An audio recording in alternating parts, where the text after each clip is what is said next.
Ivan.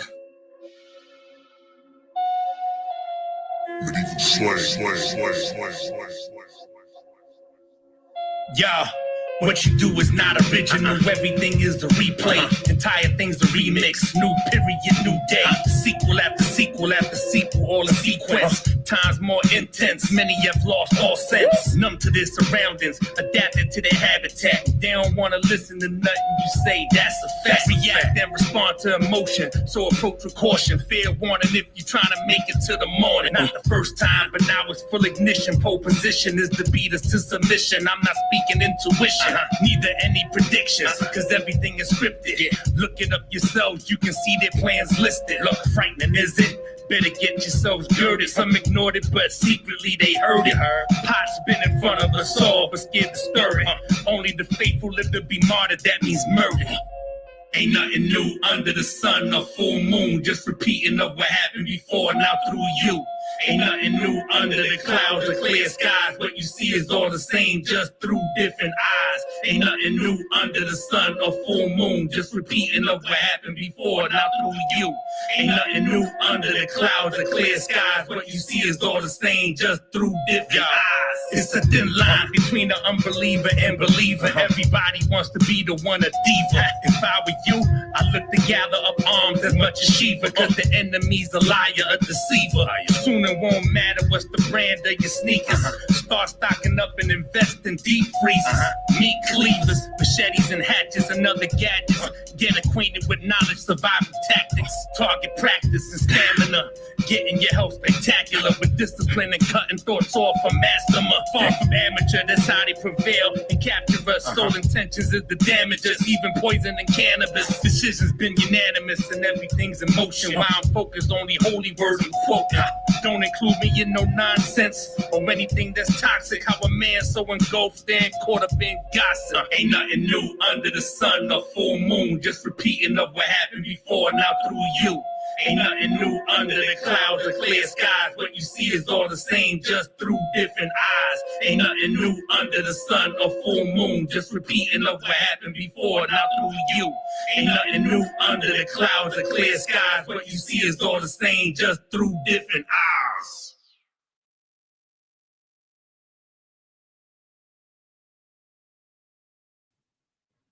Peace. We alive. We live. We live. We live. We live. Salute.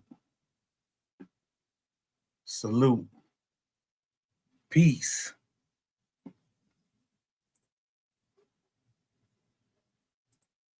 Once again, here with another one.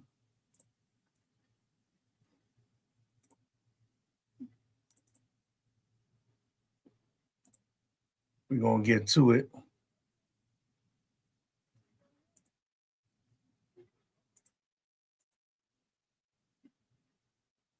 We're going to get right to it.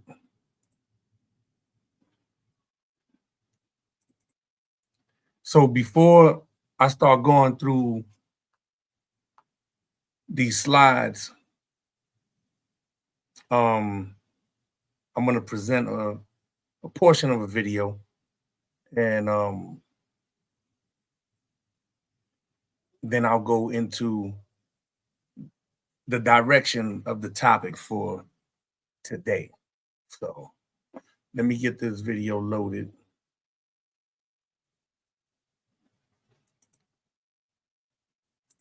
Let me get this video ready.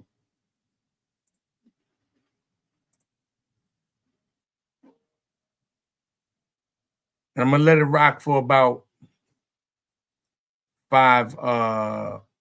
maybe 5 or 10 minutes, and then come back and speak on it a little bit, and then go into the presentation that I have today. So let's get into it. We are alone in this journey. Our journey is a hunt for things buried in plain sight. And things may become a little uncomfortable at times, but it is necessary. We have been living a comfortable lie for far too long now. Come on, jump in and put your seatbelt on. For to understand our place in the world, we need to do the unthinkable. It's time for us to take a journey back to the future.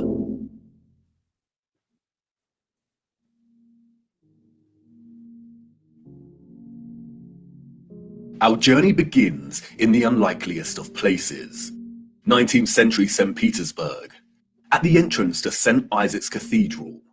The city cold, the early morning mists dissipating with the approach of the sun, and our boots caked in mud. The year is 1860, and while St. Petersburg stands regal and proud, its inhabitants are nowhere to be found. It is quiet, too quiet.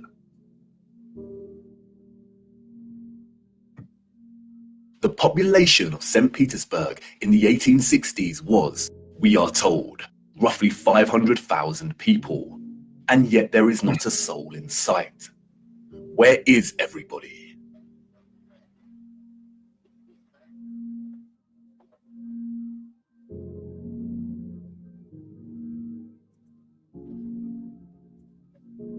The long shadow of Alexander Column gives us a clue as to the time of the sun's journey above this region. Long shadows only occur during morning or evening.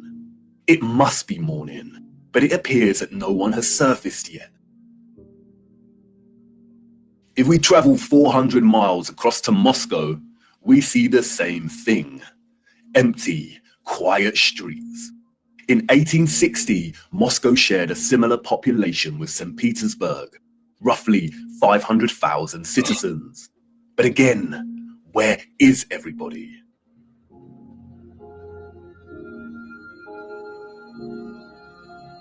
What about the rest of the world during this time period? Edinburgh, Scotland, 1840s.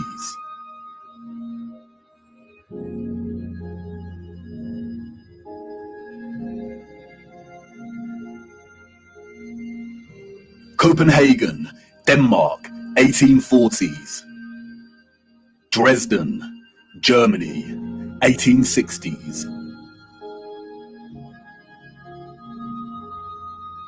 Rio in Brazil, 1860s. Toronto, Canada, 1860s.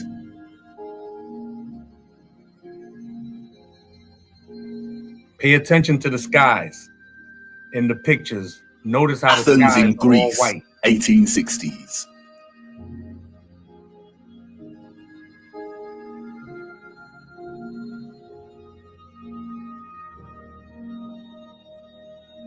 And then London, finally, people.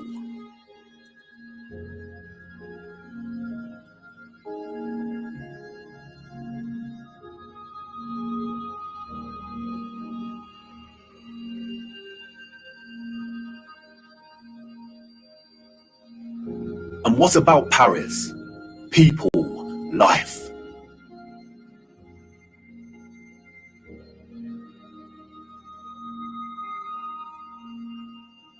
The first photograph, we are told, was created in 1822. The art of photography relies on methods of juxtaposition, of comparison and contrast to deliver its message and sentiment. In these old photographs, we do not find the same deliberate techniques of juxtaposition that contemporary photographers craft into their art, but rather we find natural contrasts that are so important and central to navigating through our deceptive history. Contrast is a phenomenon, natural or artificial, in which meaning is generated and conveyed through the comparison of two opposing elements. When looking at 1860s Russia, there is an immediate contrast between the lack of population and the sheer size of these cities. Even in the 19th century, both Moscow and St. Petersburg are enormous. The infrastructure found in the photographs could hold a population well into the millions. Why are the cities so vast if the population was only 500,000 in each? Furthermore, the official narrative gives us a population that increases in a linear fashion from 1764. Many of the buildings we see here were built years before the photograph was taken. Did the Russians just plan well in advance? But it's when the population is introduced into these photographs that a new contrast emerges that is staggering. That is, between the people and the environment itself. It may be the reduced population numbers, or it may be the monochromatic starkness of the black and white images, but they present to us something that we've lived amongst our entire lives and never paid any mind to. That is, the enormity and impossibility of the architecture. As we engage with the industry and act of tourism, we journey from place to place and observe, taking it all in, learning, hearing, and being told what we are looking at. And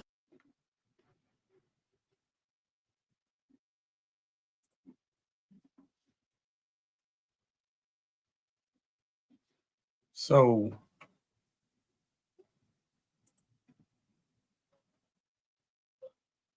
when this video is done, I'll leave the link to where you can get that whole video from, and you can go through it. It's a little over 5 hours. Again, with this channel, I touch on various topics that all intertwine with one another. If you follow the storyline, you see how everything adds up. So I'm going into this particular area of discussion for a reason. The presentation that I just presented with this video speaks of these edifices that people would call Greco-Roman architecture, but it's not Greco-Roman architecture. And this architecture is found all over the planet Earth. In every corner of the earth, you can find this architecture.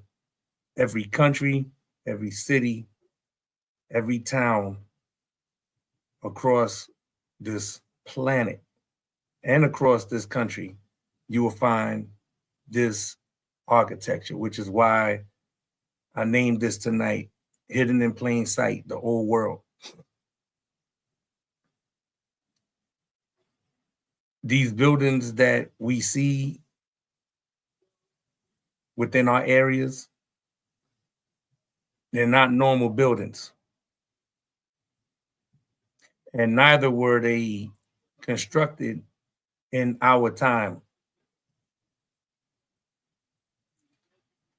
These buildings have been here for hundreds, in most cases, thousands of years, and they were found, which is why on the buildings you'll see the word founded, which is Old English for to find. So that's why they'll have founded on the building. And just go ahead and look, just go ahead and type in your Google search or whatever search engine you use and type in the Great Fire of, and you'll see so many fires across this country and across the planet. The Great Fire of, and it all was around the same time period, within the early 1800s to the late 1800s. Which again, as we keep going, hopefully with this topic, before going back to one of the others, we'll reach to that. We'll get to that point to discuss why this is important more than people would imagine. So these old world buildings,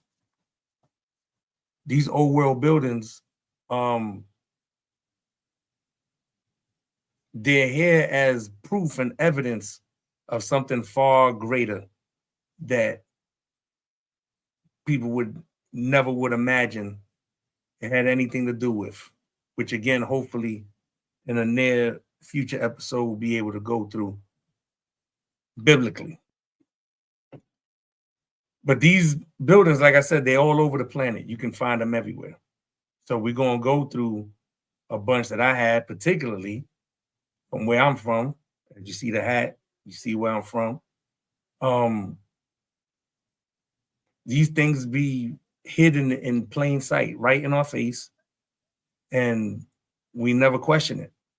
And whoever's on here from different parts of the city, if you're from Harlem, if you're from Manhattan, if you're from Brooklyn, if you're from Queens, Staten Island, if you're from Philadelphia, Baltimore, Jersey, wherever you at, you'll find these structures all over the place, and it's the same exact architecture. It's an old world, an old kingdom that was here. So I'm going to go through the Bronx.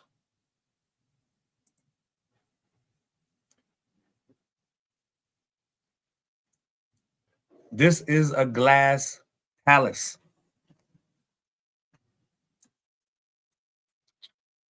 And if you're from the Bronx, if you're from New York,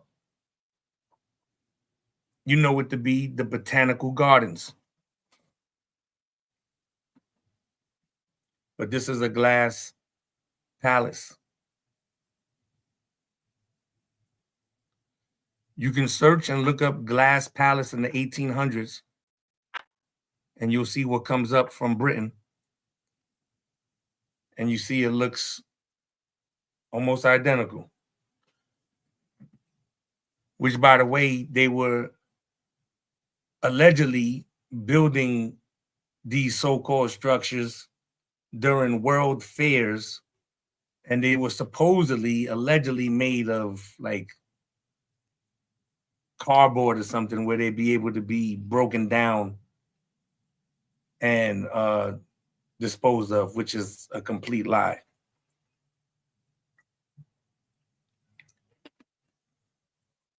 So this is a shot of the Botanical Gardens. Here's another shot.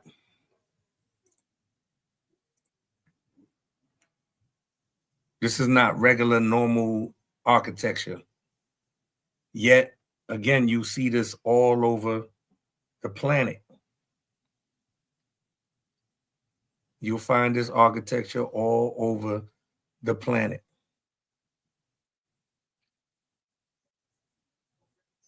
Only in a couple of countries there might be slight variations of details, but for the most part, it's the same architecture.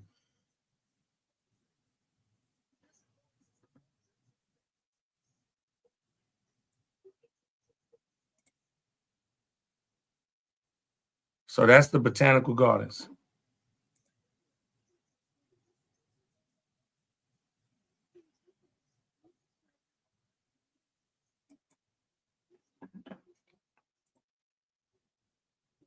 Where would this be at? This is a castle. Could this be in Europe? Could this be in France, Italy, somewhere maybe?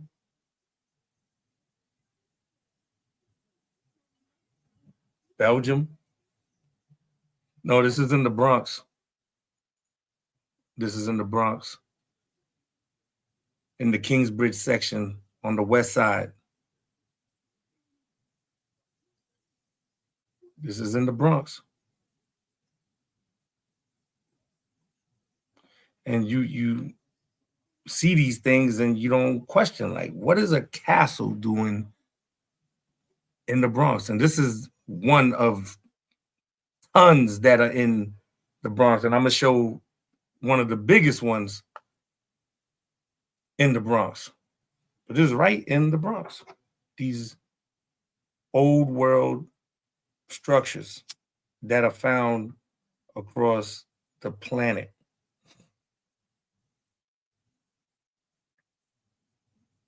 So there's tons of places to go into to show the evidence that these buildings are all over the planet and it's the same architecture. But I specifically went into where I'm from, in a borough, in a city within the United States, one of the 5 boroughs, the Bronx, to show that it's far bigger than what anybody can imagine. And hopefully, by the grace of God, be able to get into it next week, continuing with the topic. This is also in the Bronx. This is a college, Bronx Community College. Look at the architecture.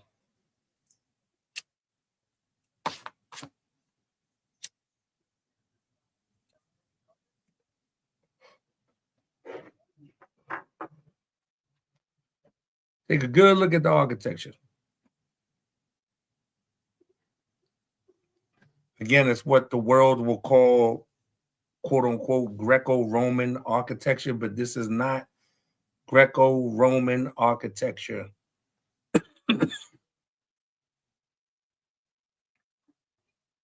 This type of architecture is actually written within the Word of God, within the confines of the Bible. You read about this architecture.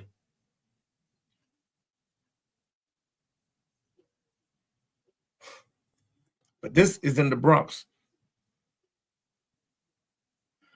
Bronx Community College. Anybody that's on here from New York and you know about this place, you know that this is to be true. Just wait, I have other pictures with projects and things of that nature in the background.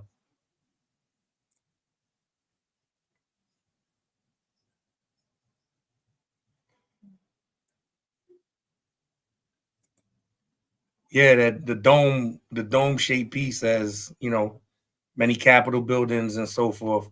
Same architecture. When one of the videos a few series back in regards to all roads lead to Rome, I said that those buildings actually were here longer than what people think in regards to the line of presidents that was already here. These buildings were already here. So again, it is in the Bronx.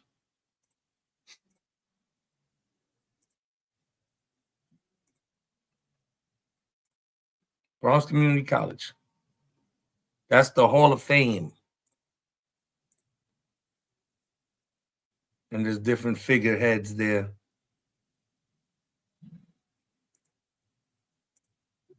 But this is architecture that's all over the planet. It's everywhere. It's in every city. If you're watching, it's in your city. You can go throughout your city and you'll find so many of them.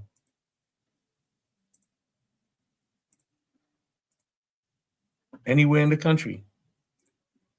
Anywhere around the planet. Across the planet. You'll find it.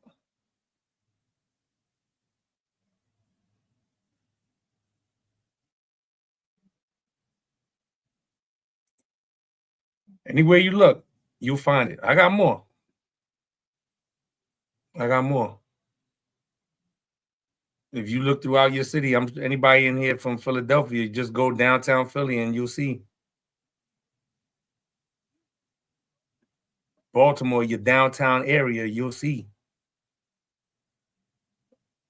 Harlem, your downtown area, you'll see. Even throughout Uptown, up in the Cloisters, up in Washington Heights,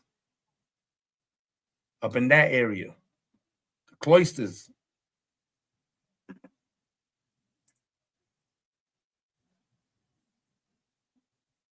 This is in the Bronx. It's a palace.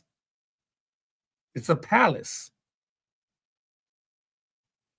I don't see anything else but a palace, but this is a high school. This is a high school.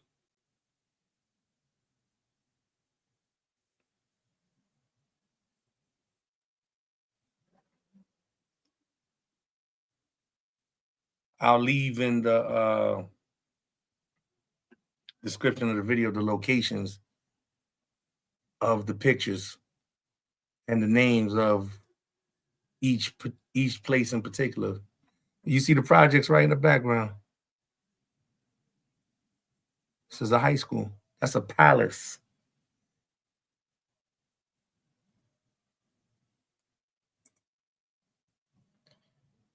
This is the Bronx Supreme Court on the Grand Concourse. This is an old world building. It was not a court. It was not a court.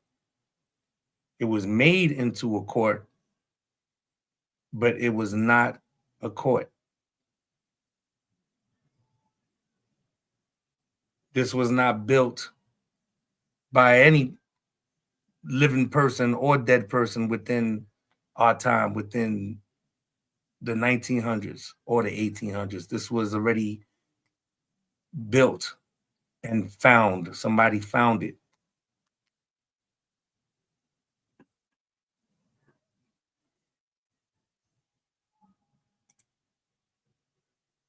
Here's I guess a postcard of it.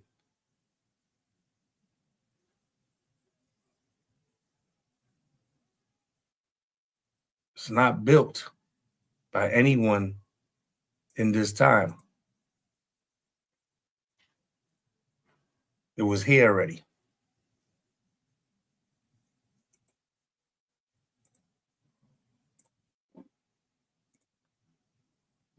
Let's keep going.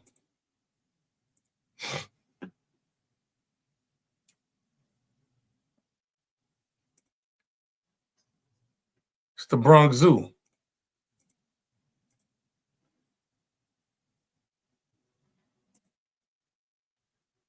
Looking at it, you think it's somewhere in Europe.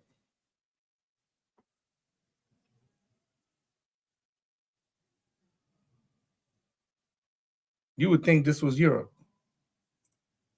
That's the Bronx Zoo. This is all the Bronx. Everything I'm showing is in the Bronx. Bronx, New York.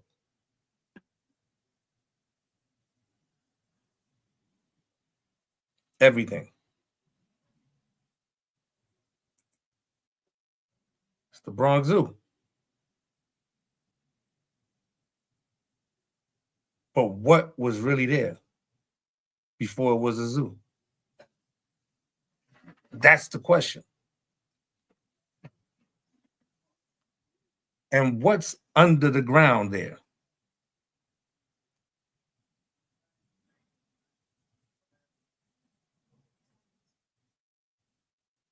Normally, that is the top of something when you see those domes.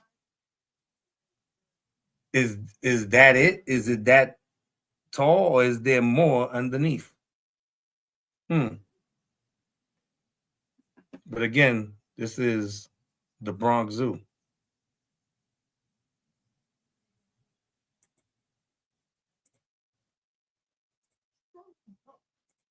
This is the Bronx Zoo.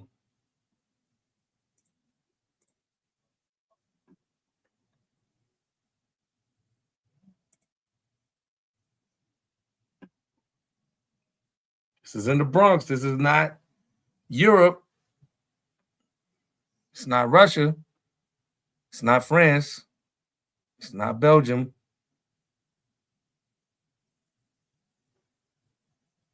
It's not Italy. It's not Spain. It's not Germany. This is in the Bronx. Again, the Bronx Zoo. Same architecture all across the planet. Why?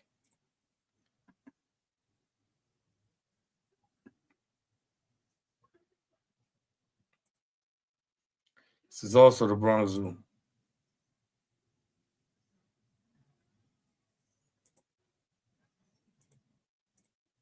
This used to be the Lion House.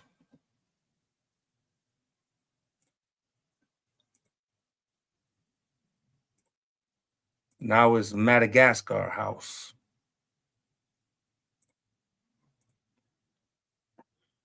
This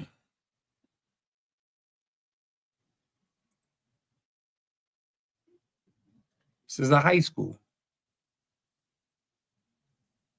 in the Bronx, Evander Childs High School. This is an old world building that was made into a high school.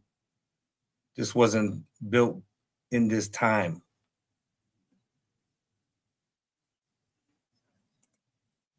It's an old world building that's been there. Another palace of sorts.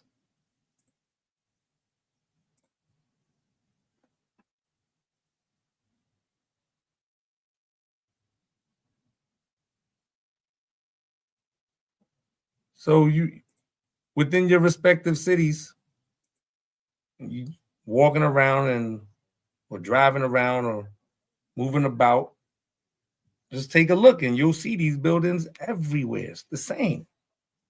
It's all the same. Can't say is quote unquote Greco-Roman architecture and you have the same architecture in the Philippines.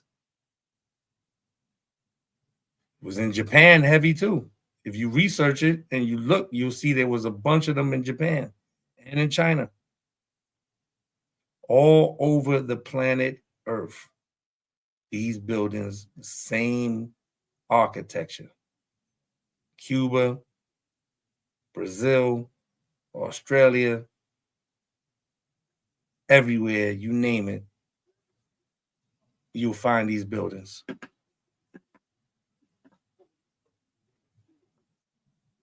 In the Bronx. In the Bronx. This is an old world building. It's a junior high school now.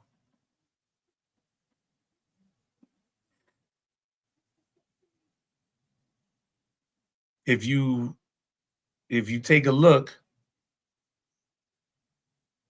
at the gates around the building, you see that it goes down.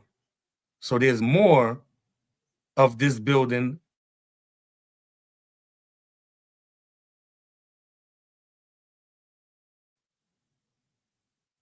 There's windows where the gates are at. There's windows down there. It goes down.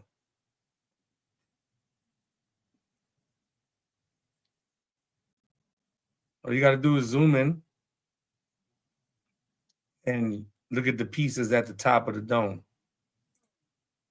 But again, this is in the Bronx.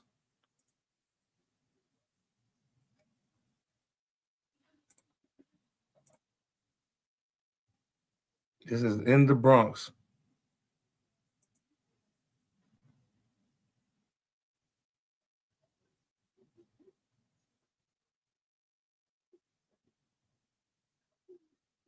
Some turned to schools, some turned to government buildings, some turned to courthouses.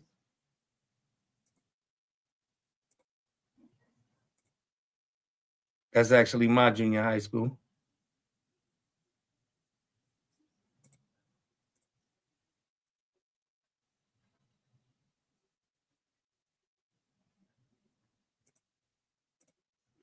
All over the Bronx, just like you'll find all over the planet, this architecture everywhere. Why?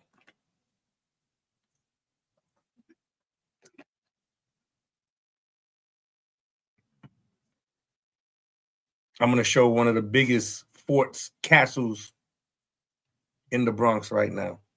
And I know so many people that walk by it daily and never even thought to even inquire or never even would imagine. The Kingsbridge Armory. That's a castle.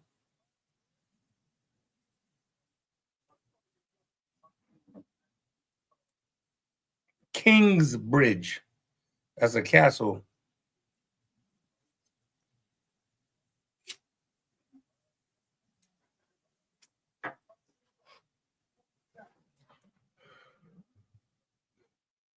That's in the Bronx. Again, this architecture is everywhere.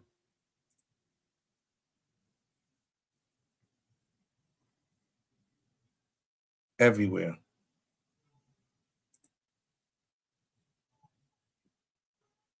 Is this a palace? That's a college. Lehman College.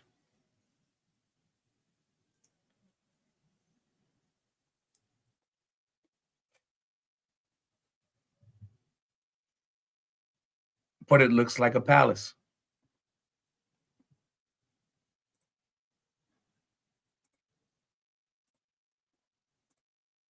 Hopefully, with me saying that and you look at it, you'll be able to see it and you won't unsee it. Because that's exactly what it is.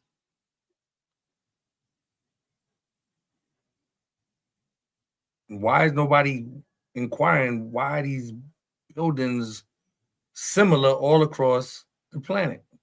Everywhere you go.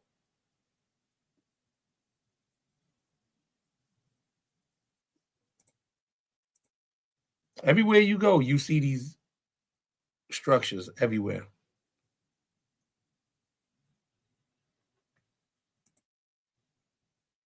It's another big old world building. Lewis Morris on the concourse. And everybody that's from that area or that knows this building knows that it's on one level on the concourse, but it goes down to the next level down the hill on Walton. Or down the steps to the side right there. To the left side of the screen, there's steps that go down to another block.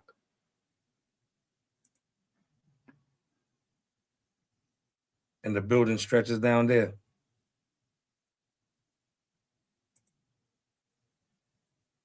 There's another view of it. You can see from the back of the building to the left, from the back, that it extends, it goes down.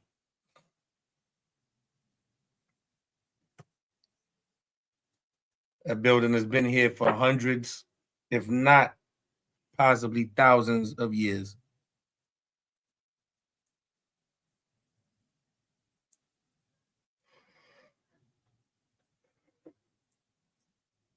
Here's the common sense. If you look at the architecture and you look at what it's made of and the different materials it would take to make that, with someone saying that it was built in, say, 1900, where's the material coming from?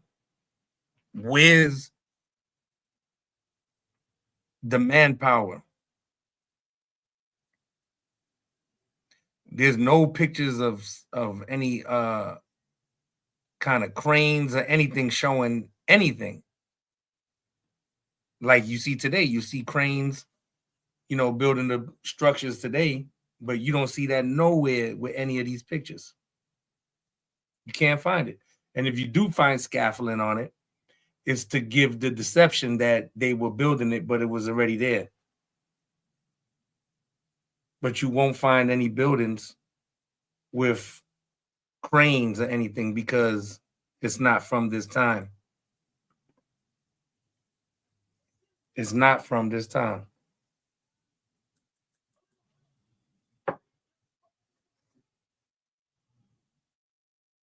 Yeah. Absolutely. So, this is all over the place. Now, when you walk around and you look, you'll notice it.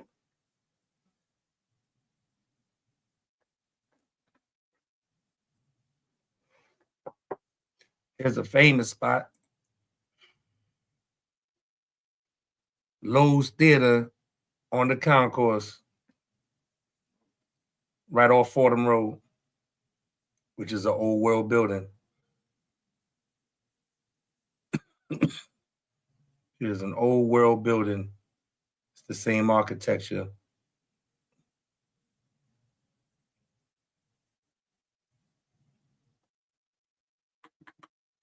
And it was made to a theater.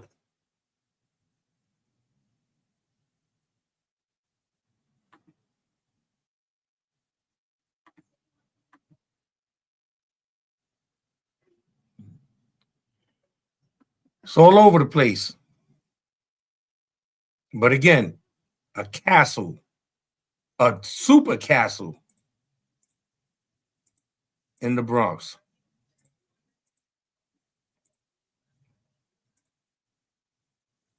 A super castle. And even as a youth and as a kid, passing through there and going through there, it never came to mind of that being a castle.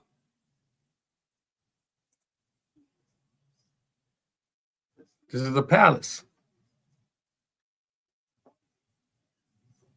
This is a palace. That's what I see. But it's a high school.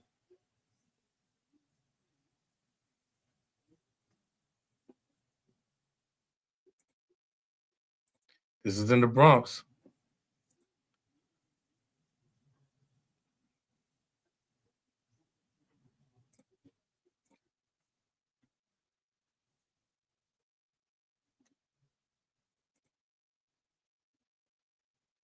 That's the same high school. Again,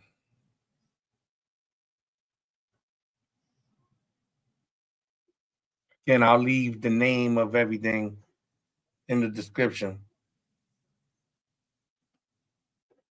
But this is a high school in the Bronx. I see a palace. What do you see? I see a castle. I see royalty. What do you see?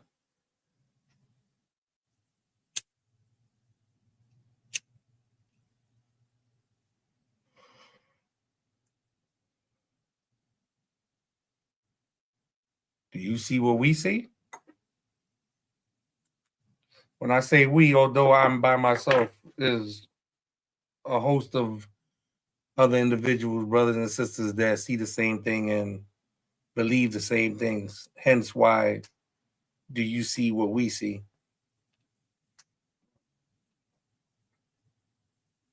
But that's a high school in the Bronx. And if I had told you it was the Bronx and I just put this picture, most likely you would say, yeah, somewhere in Europe or something.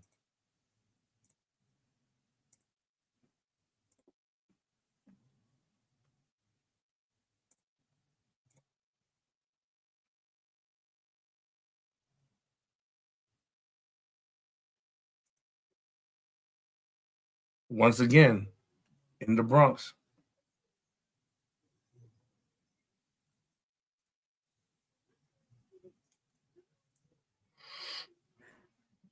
In the Bronx.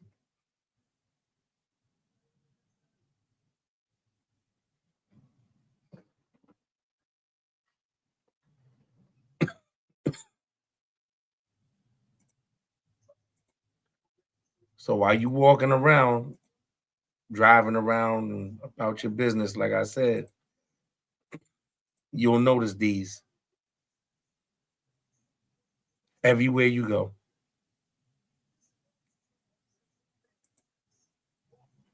This is the Bronx.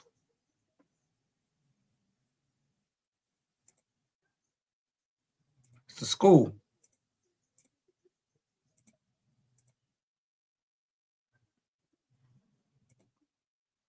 What do you see?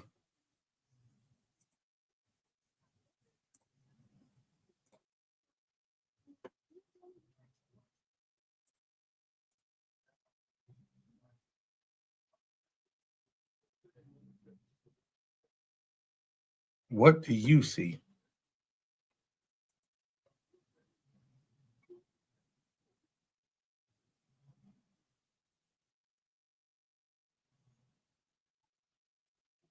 This is the aged picture. You can tell by the cars that it's an old picture, but if you didn't see the cars and you just saw this structure, you would think you was somewhere in Europe. That's the Bronx. That's the South Bronx. That's the old Supreme Court building that they used for the Supreme Court building until they went and took the other one on the concourse. This is an old world building, an old world structure. Wasn't built by anybody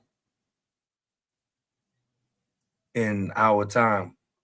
Not in the 1900s, not in the 1800s, These buildings, again, have been here for hundreds, if not thousands of years. And it's the same architecture all over the earth, everywhere you go. How can you explain it?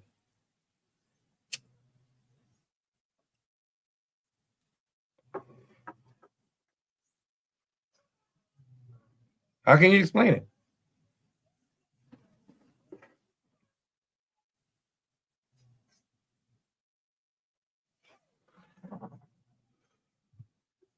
I got a few more.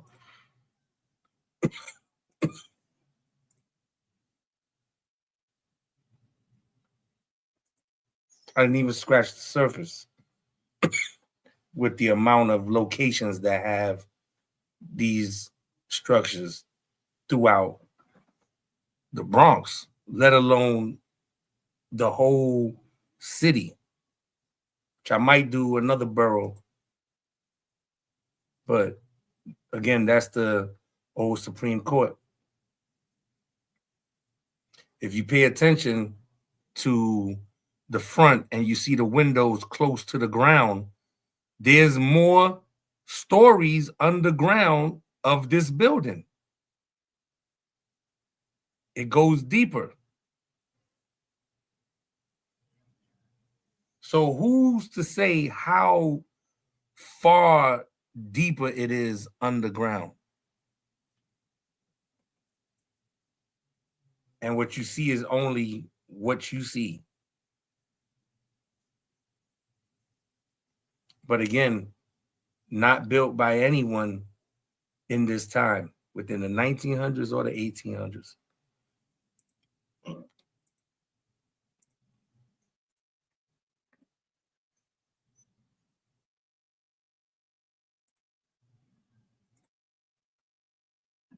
And this is all in the Bronx.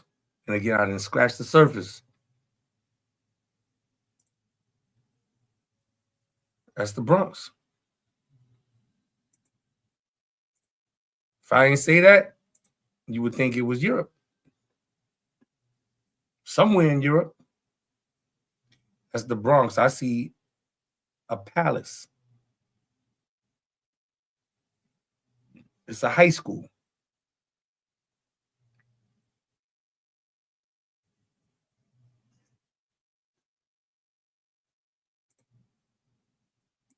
It is a high school.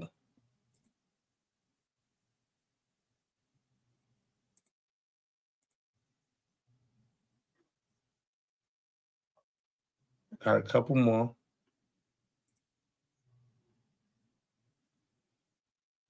This is in the stomping grounds. This is on 170. This high school is called Taft High School. It's without a doubt an old world building.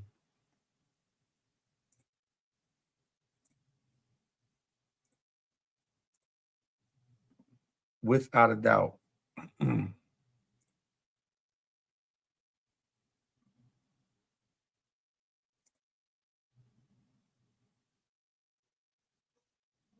This is before all the graffiti and all of that. You could get a better idea and a better look at what Taft looked like. And you see that is an old world building. And if you're from that area, you know that it goes deeper. It goes down.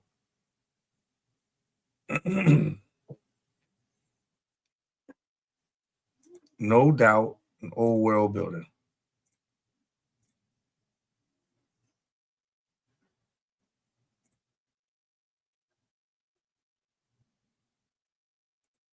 No doubt.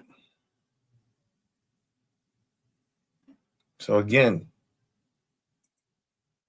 a castle. Look at the monstrosity.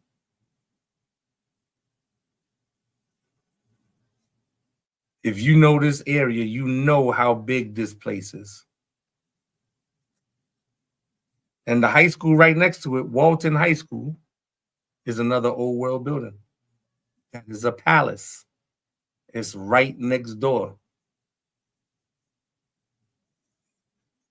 On the same grounds, right next door.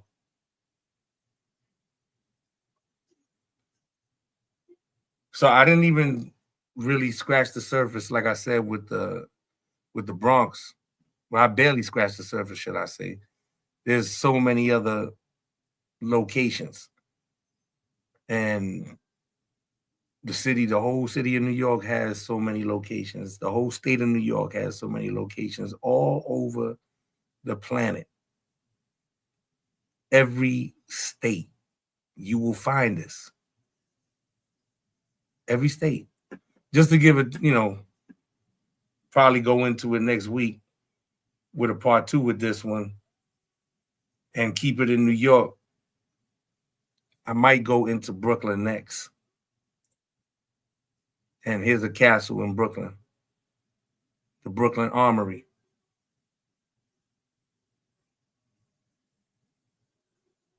And if you know that area is kind of hilly, and you can see that there's more underground. There's more underground, but that's a castle. That's in Brooklyn. That's on Atlantic Avenue.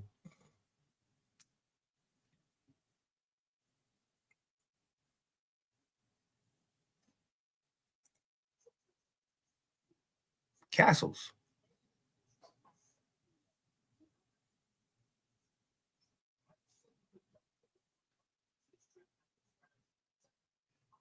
Think I'll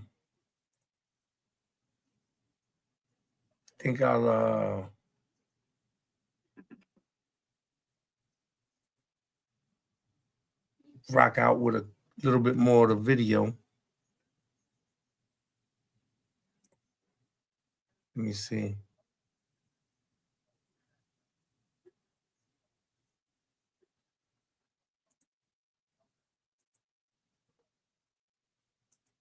Let me see if I get it real quick.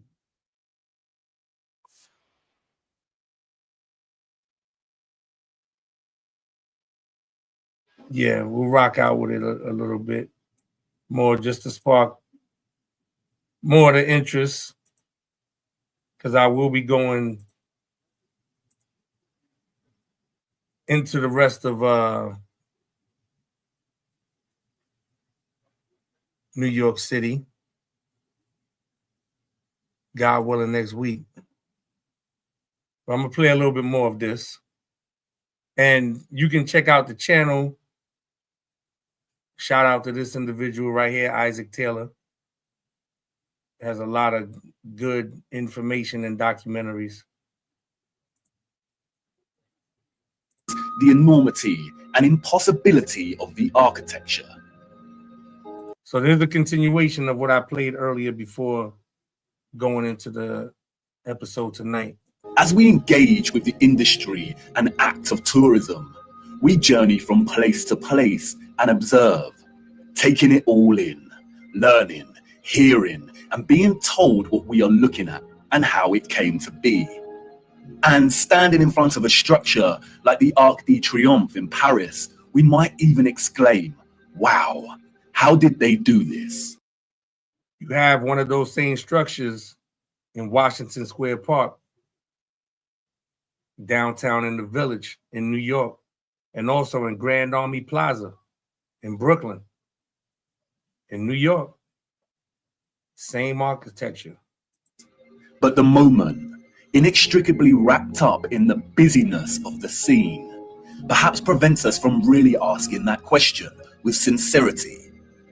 Standing in front of a structure like the Arc de Triomphe while the crowd frantically takes pictures on their smartphones makes it all a reality.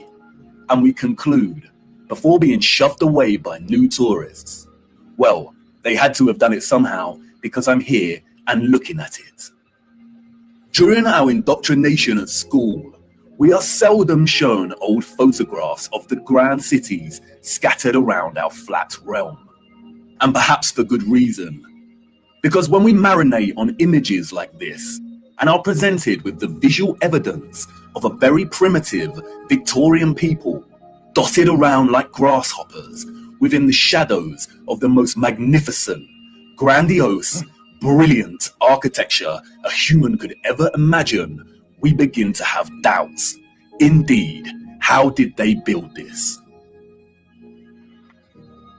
The Arc de Triomphe is made from 36,695 cubic meters of limestone and weighs 95,407 tons, or just over 95 million kilograms.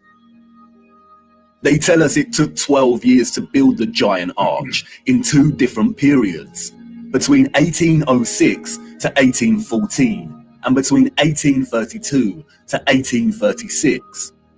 How did they transport this amount of limestone with the same horse and carts that we see in the photographs? Look closer at the 4 sculptures that adorn each of its sides. Look at the intricacy of the sculptures and the patterning of the ornamentation that frames the arch. Each section is perfectly repeated without any deviation or inconsistency. The first true power tool was not invented until 60 years after this arch was completed. They tell us this was crafted by hand. Is that even possible? And then there is the ceiling of the arch. Immaculate, 3D sculpted roses, perfect in their geometric symmetry. The nuance of the detail and finesse of each petal and cross-section borders is overwhelming. Look at the rest of Paris during this time. Again, a plethora of unbelievable, gigantic, and magnificent structures. The city's infrastructure glorious, and the people and their means of transport primitive, unsophisticated, and seeming not at all developed to the point of producing a city like this. The roads are improperly paved and uneven. They are dirty and muddy.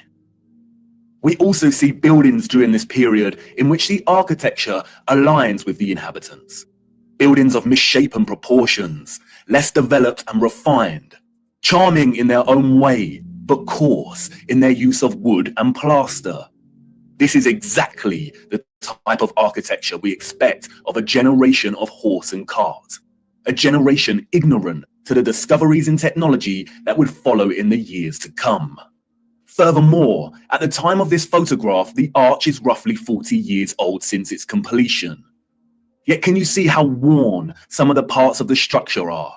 We see weathering on the stone that suggests the arch is much older. As we approach the late 19th century, we see that the people of Moscow have finally decided to leave their homes and venture out into the streets. The infamous Red Square, now bustling with life. St. Basil's Cathedral and the Spasskaya Tower dominate the frame of the square. The construction of St. Basil's Cathedral began in 1555 and was completed in 1561, a mere 6 years. It suffered a huge fire in 1737 and underwent restoration over a 20-year period. But look at it. What a structure. Almost unreal and like no other. It is composed of thousands of red bricks and tin sheet metal that has been shaped into the distinctive onion domes we see. Look closer at the intricacy of the domes. How did they bend metal to achieve such precision? So again, as I mentioned earlier, there's a couple of places throughout the earth that have they have their own spin to it with the architecture, so to speak, but it's all the same. It's all the same. So yeah, this video is on the money, is dynamite with this information. And it plays a part. It plays a part far deeper than most people would imagine. I want to get something real quick, just to get an idea.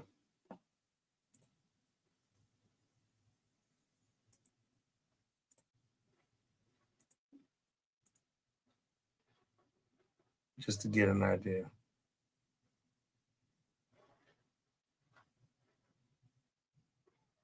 This is 1 Kings chapter 6. I'm just going to read a little bit.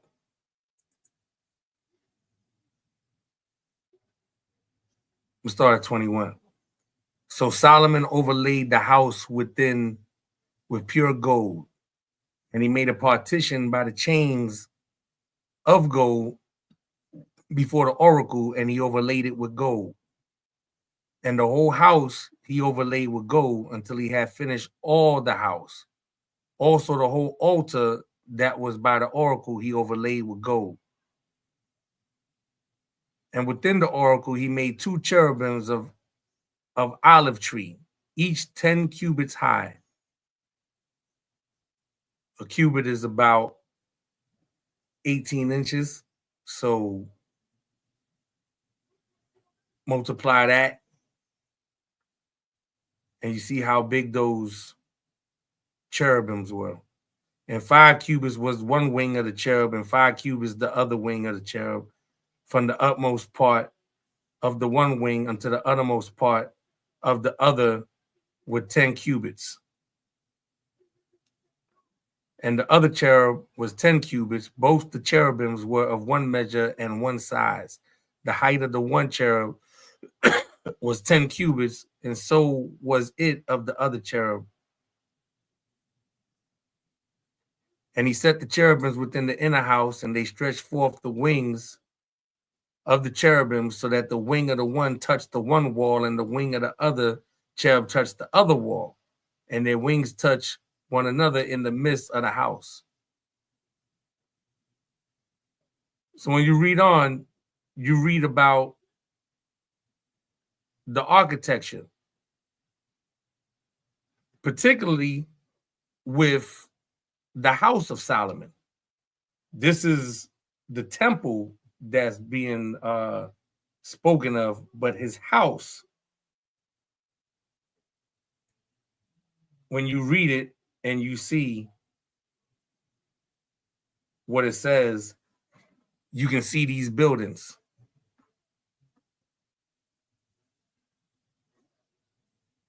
Particularly the ones with pillars.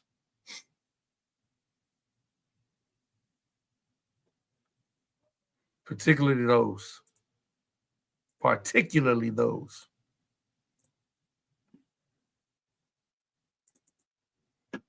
So, again, it's just fascinating. I'll go back one more time. It's just fascinating for me now.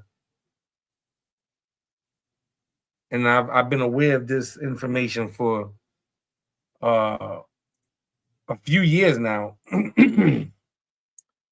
But actually seeing this, when I found out about the idea of this and then noticing it, was like, wow, it's been there the whole time, right around me. I seen these things from when I was a child, and now I could see what it really is. This is a castle. This is all over the planet. You'll find these buildings. You'll find these structures. So with that, I'm going to wrap it up. I'll be back next week, God willing, and I'll continue with more within the city. That's why I previewed the one in Brooklyn. I'm going to continue with Brooklyn and touch on other areas within the city. And we'll see what goes on from there. For those that's tuned in and tapped in, I appreciate you guys. Speed. Thank you for tuning in and for rocking out with the show tonight. And again, go through your respective areas. Everybody that's tuned in right now and whoever tunes in later, go through your respective areas and you're going to find these buildings. I challenge you. Why is it the same architecture? Who's the architect?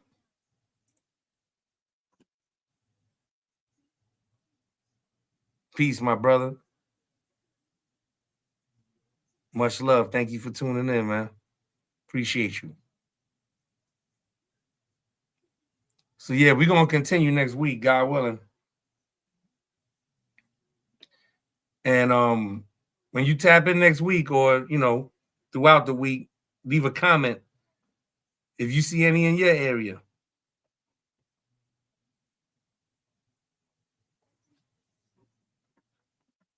And check out that video. I highly recommend it.